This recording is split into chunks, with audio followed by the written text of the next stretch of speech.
오늘 우리에게 주시는 하나님 말씀 빌립보서 3장 10절에서 16절 말씀입니다. 신약성경 321페이지에 있는 빌립보서 3장 10절에서 16절 말씀.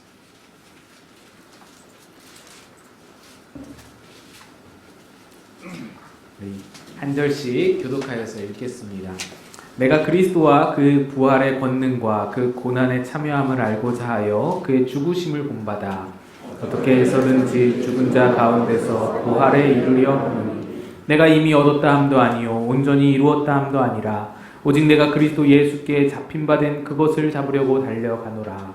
형제들아, 나는 아직 내가 잡은 줄로 여기지 아니하고 오직 한 일, 즉 뒤에 있는 것은 잊어버리고 앞에 있는 것을 잡으려고 표대를 향하여 그리스도 예수 안에서 하나님이 위에서 부르신 부름의 상을 위하여 달려가노라.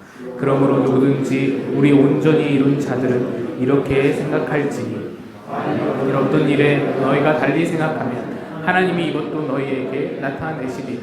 함께 읽습니다. 오직 우리가 어디까지 이르렀든지 그대로 행할 것이다. 아멘. 할렐루야. 우리 주님의 크신 평강이 여러분 심령과 가정과 일터마다 충만하게 차고 넘치시기를 주님의 이름으로 축복드립니다. 참 어지러운 세상인데, 어지러운 그런 소식들이 많이 있는 세상인데, 여러분들 그 와중에도 하나님께 예배하러 나오셨습니다. 우리 하나님께서 여러분들 그 마음 중심을 또 다 기억하시고 보실 줄로 믿습니다. 제가 결혼한 지 한 달 만에 아내와 함께 에티오피아로 견습 선교를 다녀왔습니다. 그 에티오피아에서 한 10개월 정도 지내는 동안에 좋은 기억들이 많이 있습니다. 그곳에서 저희 가정에 우리 아들, 첫째 아들 준이도 낳게 하셨고, 에티오피아의 정말 아름다운 모습들, 그 에티오피아 사람들의 참 좋은 그런 어떤 모습들, 여유롭고 또 그렇게 욕심내지 않고 그런 모습들도 많이 보게 하셨고, 또 하나님과의 관계도 참 충만하게 하셨고, 뭐 거기는 뭐 바쁜 일이 없으니까요. 핸드폰도 뭐 제대로 터지지도 않고 인터넷도 잘 되지 않고 그러니까요. 참 그렇게 해서 여유롭게 그렇게 지내는 그런 일상 속에서 참 좋은 것을 많이 받았었습니다. 근데 그 와중에 정말 끔찍하도록 싫었던 것이 한 가지가 있었는데 바로 벼룩입니다. 매주 주일이 되면 우리끼리 한인 예배를 마치고 현지인 아이들 봉사를 갔어요. 현지인 아이들 예배를 봉사하러 갔는데 거기서 하는 일이 이제 이 현지 아이들 예배하러 나올 때 그 아이들 한 번씩 꼭 끌어안아주고, 그 아이들 보기에는 굉장히 이제 외국인이 놀랍고 신선하고 그러니까 한 번씩 안아주면 그렇게 좋아해요. 그래서 안아주고, 또 예배드리고 마치고 나아갈 때 준비한 간식, 선물 매주마다 그렇게 간식 포장해가지고 일일이 포장해서 나눠주고, 그게 일이었어요.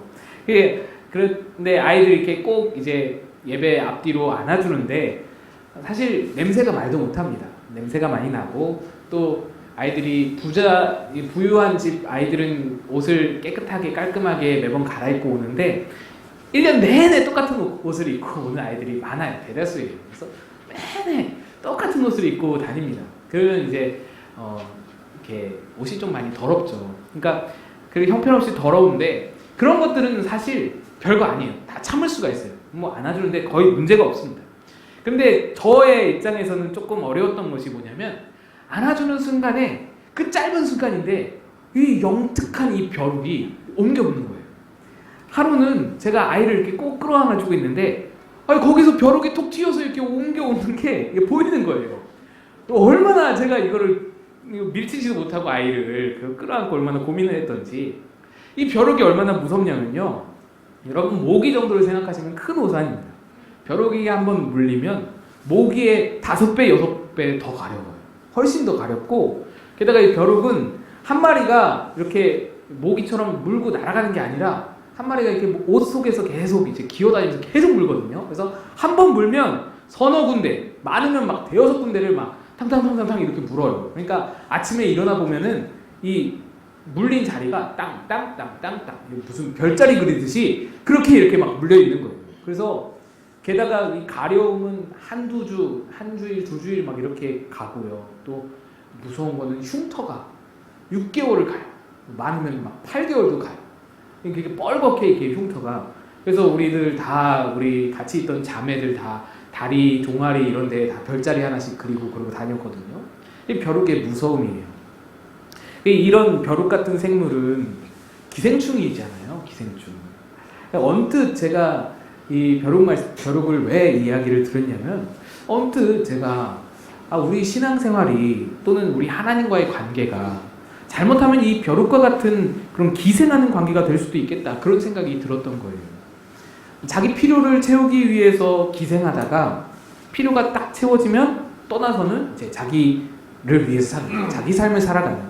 주일 아침에 하나님께 나와서 내 필요를 딱 채우고 벼룩처럼 이렇게 싹 빨아먹고, 그리고는 6일 동안은 하나님과 관계없이 나를 위해서 살아가는. 그러면은 그게 이제 숙주에 기생하는 그런 관계와 다름이 없는 거잖아요. 우리가 하나님과 마땅히 맺어야 할 관계는 기생이 아니라 공생하는 관계가 되어야 되는 것이죠. 기생과 공생의 차이가 무엇인가요? 기생은, 특히 이 벼룩 같은 기생은 내 필요를 위해서 방문할 뿐이에요. 잠깐 들르는 겁니다. 손님처럼 방문하는 것이에요. 공생은 무엇이에요? 같이 사는 거죠. 함께 거하는 겁니다. 우리는 필요를 위해서 하나님을 방문하는 자가 결코 아니죠. 도리어 우리가 하나님의 거처가 되고 우리 자신이 하나님의 거할 곳이 되어서 공생하며 함께 사는 자가 되어야 합니다.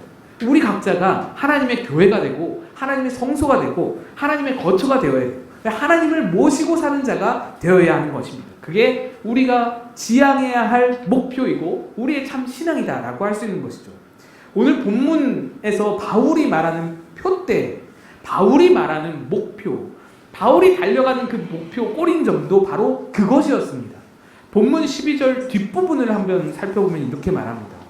오직 내가 그리스도 예수께 잡힌 바 된 그것을 잡으려고 달려가느라. 이 말씀은 예수님께서 이미 모든 노력을 기울여서 나를 붙잡고 계신다라는 거예요. 나는 예수님을 지금 붙잡지도 못하고 있는데, 나는 예수님을 붙잡지 못해서 붙잡기를 위해서 막 달려가고 있는데, 예수님은 나를 두 팔 쭉 뻗어서 나를 잡고 계시며 나 하나로 만족하고 계시고 내 모든 조건이 엉망이어도 내 모습 그대로를 사랑하시며 나를 붙드시는데, 나는 주님만으로 만족이 안 된다. 나는 주님만 붙들지 못한다는 것. 그래서 그것을 이루기 위해 주님만으로 만족하는 그 삶, 주님을 닮고 주님의 마음에 합한 자가 되기 위한 그 삶으로 내가 달려가고 있다라는 겁니다. 한쪽 손을 쭉 내밀고, 주님이 나에게 내미신 그 손과 같이 나도 주님을 위해서 손을 내밀고 그렇게 달려간다라는 게 이 원어의 뜻이에요. 그래서 바울이 계속해서 고백하는 게 13절에 뒤에 있는 것은 잊어버리고, 뒤에 있는 것 뒤돌아보지 않고 앞에 있는 것을 잡으려고 달려간다, 그렇게 말하고, 또 14절에도 처음과 끝에 보면 표대를 향하여 달려간다. 계속해서 이 바울은 주님과의 그 온전한 관계, 주님과의 일치, 주님을 온전히 닮은 그 상태를 위해서 막 달려가고 있다, 이거를 표현하고 있는 겁니다. 이 달려감의 이미지는요, 여러분, 영적인 성장을 생각하시면 됩니다. 바울의 인생 목표는 그러니까 영적으로 성화되어 가는 거예요. 주님의 기쁘신 그 삶을 이루는, 주님과 일치를 이루는 그 상태에 도달하기 위해서 끊임없이 성화하고 성숙해 나가는, 그것이 바울의 인생 목표였습니다.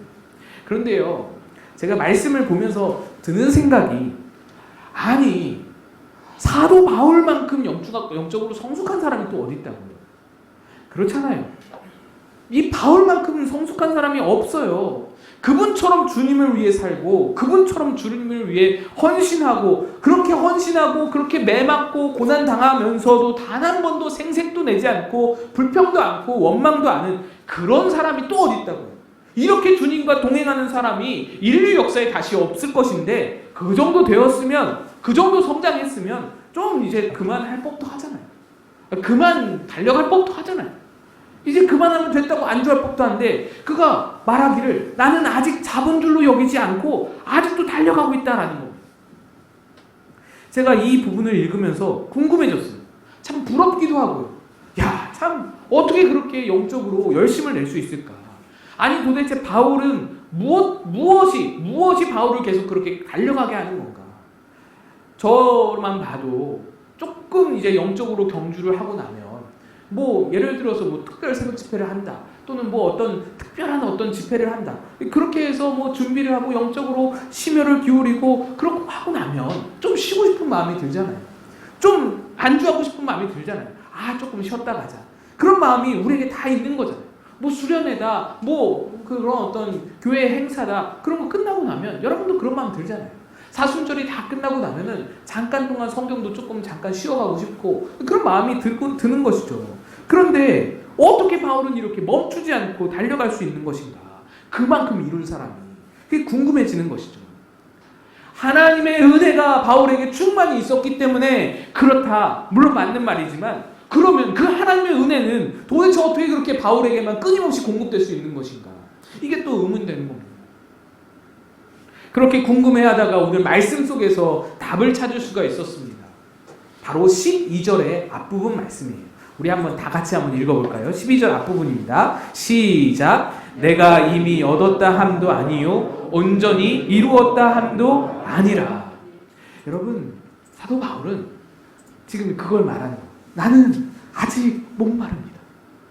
나는 아직 목마릅니다. 나 아직 모자랍니다. 나 아직 부족합니다. 바울에게는 갈망이 있었던 거예요.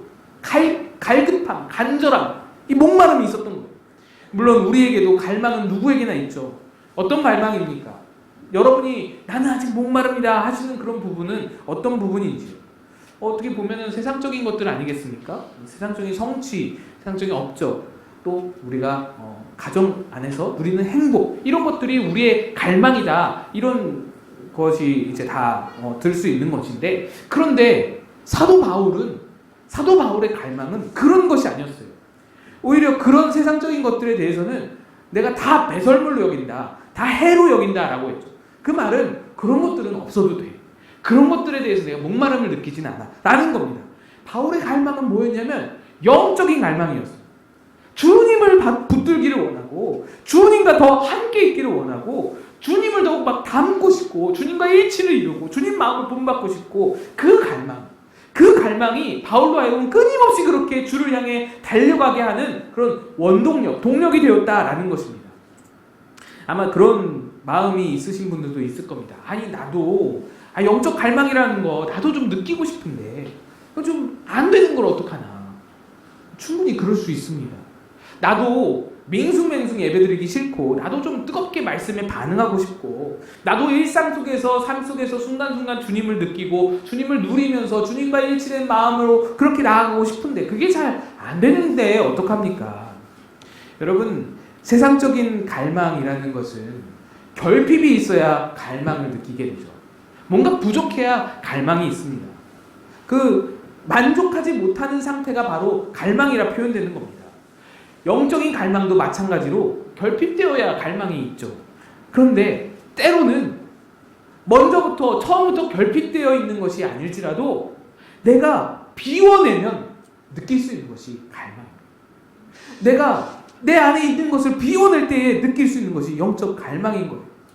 주님과의 영적인 사귐을 세워야 할 그 자리가 이미 내 생활 가운데서, 내 일상 가운데서 다른 것들로 이미 채워져 있으면, 그래서 만족을 누리고 있다면 이 영적인 갈망 느껴질래야 느껴질 수가 없는 것이죠. 이미 많이 먹었는데 배가 어떻게 고프겠어요.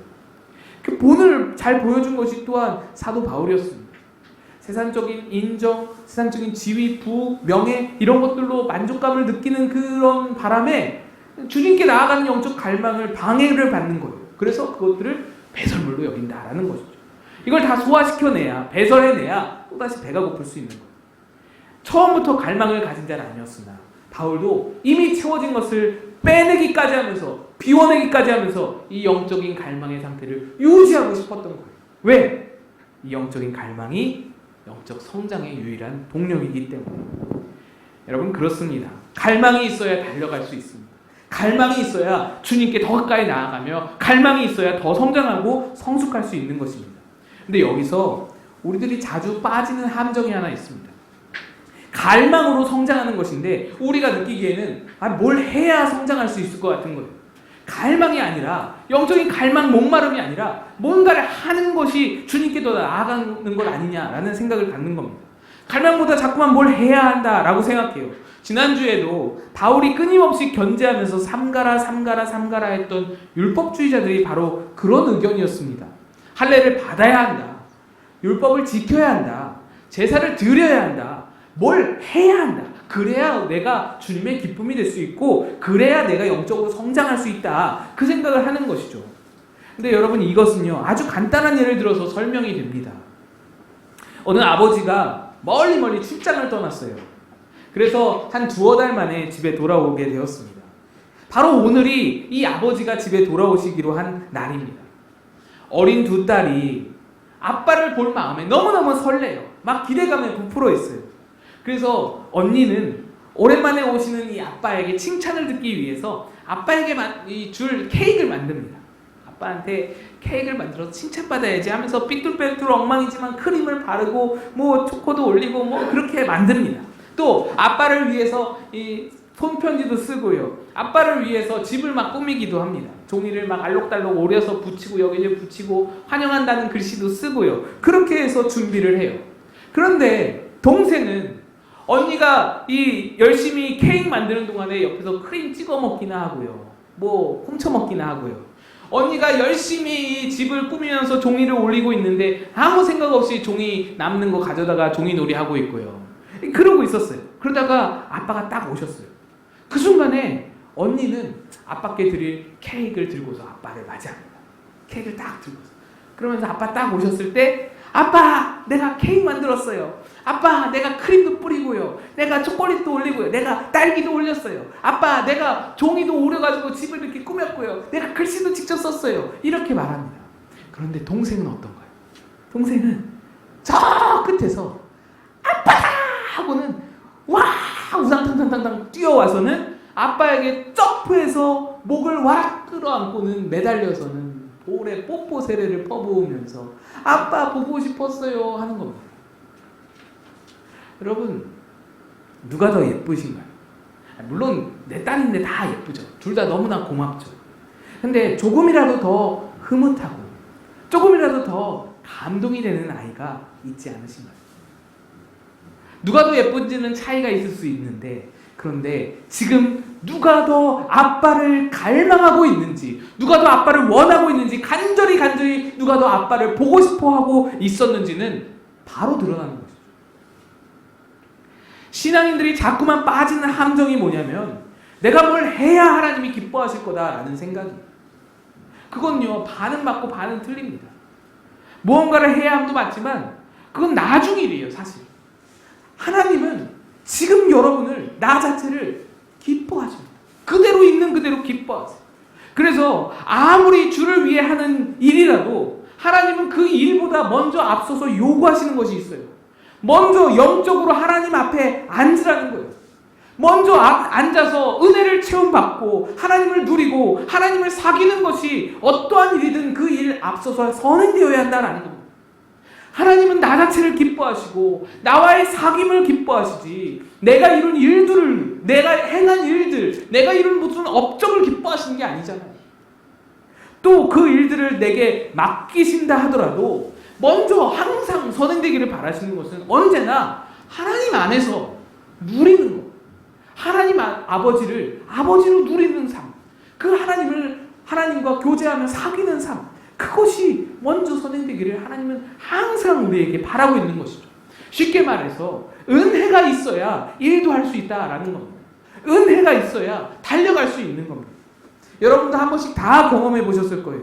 은혜가 없으면요, 은혜가 없이 일하면 금방 실족합니다. 은혜가 없이 일하면 판판이 나가 떨어지는 겁니다.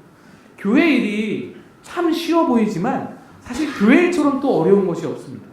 교회 일 하다 보면요, 이 말 저 말 듣는 말이 너무 많아요. 얼마나 많은 말을 듣는지. 이 생각 저 생각이 다 다르기 때문에 그 말을 다 들어야 돼요. 또 때로는 굉장히 비합리적이고 굉장히 부당해 보이는 일들도 내게 닥치게 됩니다. 청년부터 저도 다 경험을 해본 거예요.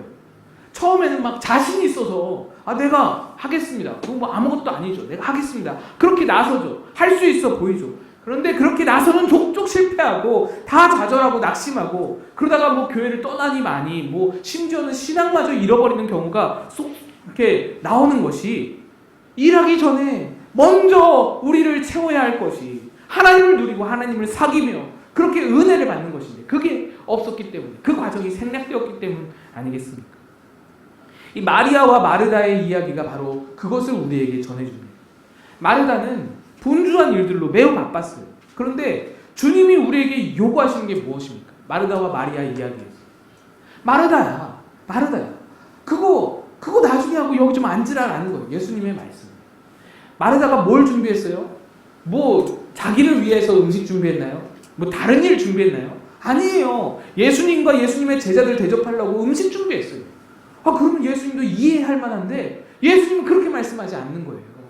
그거 내가 밥 먹는 거 그거 뭐 아무거나 먹어도 된다는, 이 집에 있는 거 아무거나 먹어도 되는 거예요. 예수님의 입장은. 그런데 너에게 진짜 중요한 것은 지금 와서 마리아처럼 앉아있는 것이라는 거예요. 마리아처럼 먼저 주님 앞에 앉아있을 줄 알아야 된다는 거예요. 어떤 분주한 일 앞서서 바로 이것이 필요하다는 거예요. 앉아있을 줄 모르면 어떤 교회를 해도 그 일이 내게 유익이 되고 내게 은혜가 되는 것이 아니라 내 살 깎아먹기밖에 안 되는 거예요. 교회에도 덕이 안 되는 거예요. 먼저 주님 만나기를 사모하고 예배를 사모하고 말씀 보기를 사모하고 기도하기를 사모할 줄 알아야, 그래야 주님께서도 그에게 편안하게 일을 맡기실 수 있고, 그래야 우리도 그 주님의 일을 지치지 않고 낭망하지 않고 낙심하지 않고 감당할 수 있게 되는 것입니다. 은혜가 있어야 그 동력이 되어서 주님의 일을 감당하게 되는 거예요. 그런데 여러분, 바로 그 은혜, 우리의 나아갈 길에 그 동력이 되는 은혜, 그것을 여러분에게 배달해 주는 것이 바로 우리 안에 있는 갈망이라는 거예요. 내 안에 있는 사모함이 그 은혜를 내게 전해주는 거예요. 하나님이 은혜를 안 주셔서 내게 은혜가 없는 것이 아닙니다. 하나님이 은혜를 끊어버리셔서 내게 은혜가 도달치 않는 것이 아닙니다. 내 안에 갈망이 없어서 배달이 되지 않는 거예요. 내 안에 빈 그릇이 없어서 은혜를 부어주시는 은혜를 담지를 못하는 겁니다. 그래서 영적인 갈망이 사실 모든 것의 시작이라 할 수 있습니다. 주님의 기쁨이 되는 일, 영적인 갈망에서부터 시작하는 거예요. 주의 일을 할 수 있는 동력, 다 갈망이 있어야 됩니다. 영적 성장, 주님 앞에 성숙해서 바울처럼 달려가는 그 길, 다 영적인 갈망이 있어야 비롯될 수 있는 것입니다. 요즘 새벽에 이 마가복음 말씀을 다시 나누고 있습니다. 제가 우리 교회에서 설교한 것으로 마가복음이 벌써 3번째 말씀인데, 사실 처음 시작하면서 약간 걱정이 됐던 게 또다시 이게 반복이 될까봐, 똑같은 말씀이 또 이루어질까봐. 예전에 조금 시간이 지나긴 했지만, 몇 년 전이었지만 지난번 설교와 별다를 바가 없을까봐 좀 크게 걱정이 됐어요. 그런데 감사하게도 군데군데 이렇게 새로운 말씀들을 하나님이 주시더라고요. 근데 이번에 하나님이 저에게 주시는 말씀들을 참 신기하게 어떤 한 가지 초점을 조금 맞추신다라는 느낌이 들었는데, 그 초점이 뭐냐? 바로 영적인 갈망이었어요. 여러분, 복음서 전체를 다 뒤져보시면 예수님을 만난 사람들이 쭉 나오는데, 예수님을 만난 사람들의 공통점이 무엇인지 아십니까? 예수님이 만난 그 수많은 사람들, 마가복음, 마태복음, 누가복음, 요한복음, 이 4복음서에서 예수님을 만난 모든 사람들의 공통점은 바로 영적인 갈망이었어요. 우리 생각에는 예수님을 만난 사람들 이렇게 생각하면 예수님이 다 찾아다니신 거 아닌가 생각이 들잖아요. 우리 예수님, 선하신 예수님, 자비하신 예수님이 다 일일이 찾아가시고 다 일일이 만나주시고 그러셨다 싶은데, 사실 그렇게 예수님이 직접 찾아가신 사람들은 몇 안 됩니다. 따져보면 사마리아 우물가의 여인, 또 그 거라사의 군대 귀신 들린 자, 뭐 이 정도 말고는 예수님이 딱 찾아가셨다라고 할 만한 사람이 그렇게 없는 거예요.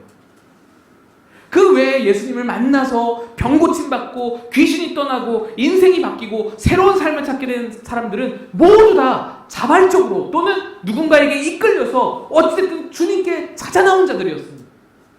그들은요, 주님이 막 지나가시는데 그 앞을 막 가로막기도 하고요, 막 주님 가시는 그 길 앞에 무릎 꿇고 그냥 엎드려 버려서 그냥 주님의 가시는 길을 막기도 하고요, 주님 뒤에서 옷자락을 막 만지기도 하고요, 지나치려는데, 주님이 지나가시려는데 막 소리를 질러가지고 주님을 돌이켜 세우기도 하고요. 어쨌든 주님을 만난 자 대다수는 다 주님을 찾아 나온 자들, 주님께 나온 자들인 거예요. 그런데 무엇이 그들을 주님께 이끌었냐? 지붕을 뚫고 무엇이 그 중풍병자를 주님 앞에 내리게 했느냐? 갈망이었어요. 간절함이었어요. 여러분 생각해 보세요. 예수님이 혈루병 여인을 고치실 때 말씀에 의하면 무리가 애워싸 밀더라라고 했습니다.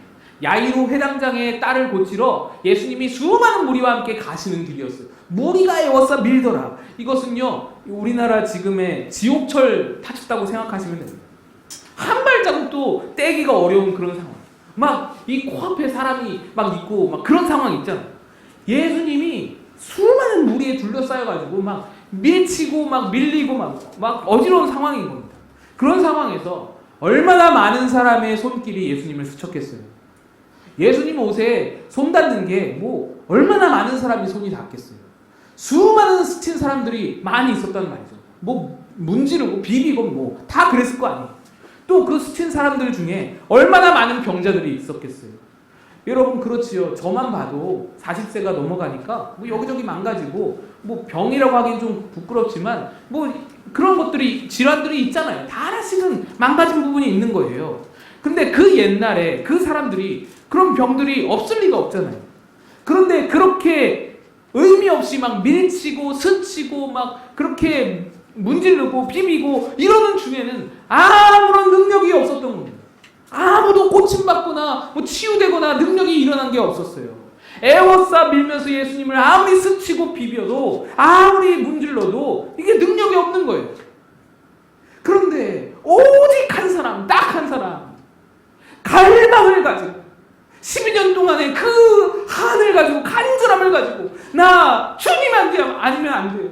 나 이번에 예수님 아니면 안 됩니다 하는 그 간절한 마음으로 그 예수님 뒤에 가서 옷자락이라도 잡겠다 하는 그 마음으로 잡은 여인에게만 치유의 능력이 나타납니다. 그 한 사람만 예수님을 만나게 되고요. 그 사람만 새로운 삶이 시작되는 겁니다. 여러분 이거는요 우리에게 중요한 메시지입니다. 영적인 갈망이 능력인 거예요. 영적인 갈망이 역사인 겁니다. 제가 예전에도 한번 저 어린 시절에, 저 젊은 시절에, 청년 시절에 참 기도실에 많이 들락거렸다.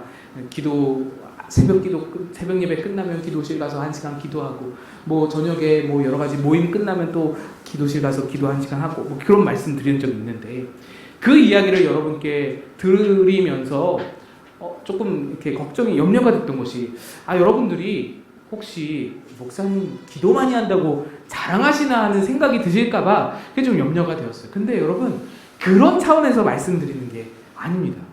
제가 뭐 기도를 막 젊은 날에 많이 했었다. 제 20대가 정말 기도실과는 뗄 수 없는 그런 삶이었거든요. 그래 기도 많이 했다. 이거 기도 많이 했다고 여러분께 말씀드리는 게 아니에요.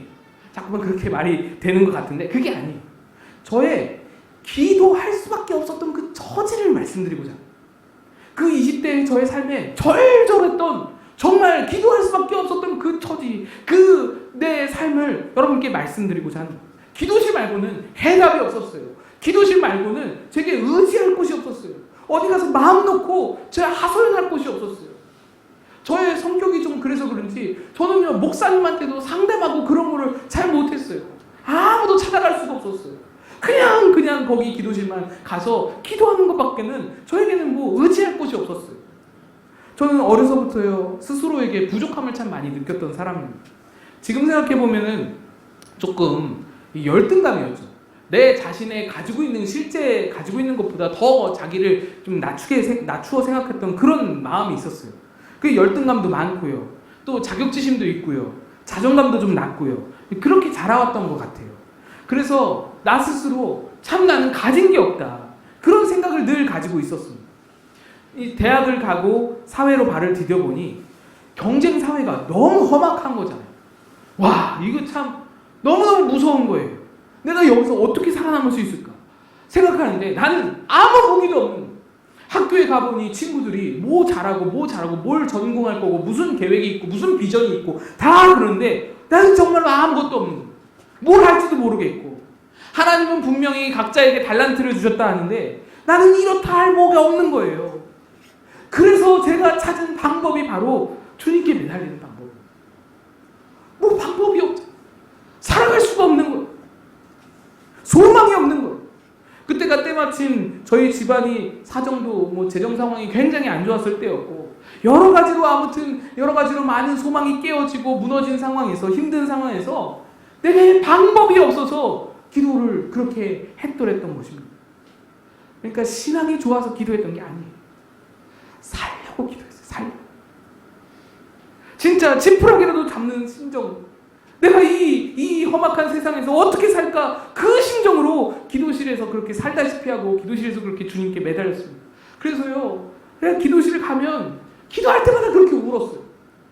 기도할 때마다 하나님 도대체 나를 내가 어떻게 쓸 거냐고, 날 도대체 뭐 어떻게 사용할 거냐고, 나 이대로 그냥 끝나야 되는 거 아니냐고, 도대체가 내가 가진 게 없는데 하나님이 책임지라고, 나를 이 땅에 보내신 분은 하나님이시니 하나님이 책임지셔야 되지 않냐고 그렇게 따지면서 울며불며 그렇게 하나님 앞에 기도했던 기억이 납니다.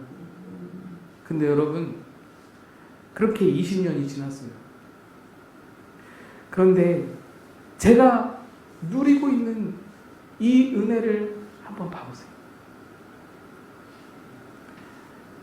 며칠 전에 제가 한 집사님과 이야기를 나누는데 뭐 이런저런 이야기 다 나누다가 그분이 마지막에 이제 일어날 때 저한테 그러시더라고요. 목사님, 그런데 한 가지 분명한 건 하나님이 목사님을 정말 특별히 사랑하시는 것 같아요. 막 그러시더라고요. 제가 속으로 깜짝 놀랐어요. 어떻게 알았지? 하나님은요, 저에게 분에 넘치는 은혜를 주세요. 이 교회를 보세요. 제가 어디 가서 어떻게 이런 교인들을 만날 수 있겠어요? 제 능력 밖의 일인 거예요. 어디서 이렇게 훌륭한 장로님들과 사랑 많고 훈련 잘 된 교인들을 어디서 만날 수 있겠어요? 제가 제 능력으로, 저의 그 어떤 목회 능력으로 제가 어디서 만나겠어요? 제가 날마다 고백해요. 내 잠이 넘칩니다. 내 분수에 넘칩니다. 내 능력이 넘칩니다. 하나님이 그렇게 부어주셨어요. 그 은혜를 저에게 주셨어요.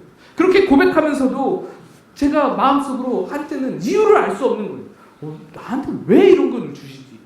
내게 이런 은혜를 왜 주시지? 내가 뭐 이렇다 할 게 없는 게, 내가 드릴 게 없는데, 하나님께 뭐 잘하는 게 없는데, 이렇게 부족한 나에게 왜 이런 큰 사랑을 베풀어 주시는가? 생각 끝에 짐작가는 두 가지가 있었는데, 하나는 저희 부모님의 기도였어요. 특히 아버지, 정말 매일마다 새벽 예배 나가셔서 매일마다 그렇게 저를 위해서 간절히 기도를 하세요. 그리고 둘째는 제가 뭐 이렇다 할 것도 없지만, 제가 주님 앞에 내세울 것 한 가지도 없지만 오히려 아무것도 없기 때문에 그렇게 날마다 주님을 찾으면서 간절히 부르짖었던 저의 그 간마, 저의 그 간절함, 그 간절함을 하나님이 불쌍히 여기셨다. 성경의 인물들을 여러분 한번 찾아보세요. 누구를 찾아보아도 간절했던 자가 복을 받고 간절했던 자가 하나님을 만났습니다. 다윗이요, 얼마나 간절했는지, 얼마나 하나님 앞에 간절했는지. 아브라함 간절하게 하나님께 매달렸잖아요. 그냥 대충 밍숭맹숭하게 살면서 하나님의 복과 은혜를 누렸다 하는 사람은 한 명도 없었어요. 어디 있으면 한번 찾아봐서 저한테 가져와 보세요. 없어요. 아무도 없는 거예요. 우리 마지막으로 잠언 8장 17절을 한번 함께 읽고 설교를 마치겠는데요. 잠언 8장 17절입니다. 함께 읽습니다. 시작. 나를 사랑하는 자들이 나의 사랑을 이루며 나를 간절히 찾는 자가 나를 만날. 한 번만 더 읽습니다. 시작. 나를 사랑하는 자들이 나의 사랑을 이루며 나를 간절히 찾는 자가 나를 만날 것이다. 사랑하는 여러분, 사순절이 시작되었습니다. 주를 향한 간절함을 갖기에 너무 좋은 절기입니다. 영적 갈망을 회복하여서 표대를 향하여서 달려갈 동력을 얻으시는 저와 여러분 다 되시기를 주님의 이름으로 축복드립니다. 기도하겠습니다.